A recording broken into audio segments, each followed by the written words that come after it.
আবার আজকে চলে এলাম রান্না নিয়ে। কি দেখাবো আগে তোমার? এখানে দেখাও, ভাত আছে, লেবু আছে, লাল শাক ভাজা। আমারও সেম, ভাত, লেবু, লেবু নেই, পেঁয়াজ, লাল শাক ভাজা।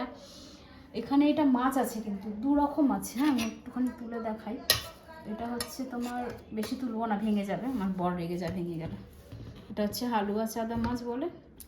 আর এখানে একটা ভোলা মাছও আছে। ভোলা মাছটা দেখাতে পারছি না, ভেঙে যাবে।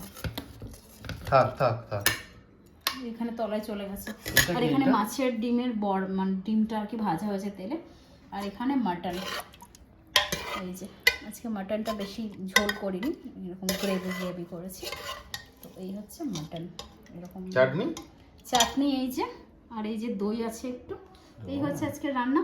তো ভোলা মাছটা দেখাতে পারলাম না, কারণ তলায় চলে গেছে মাছটা। ওকে ওকে, টাটা।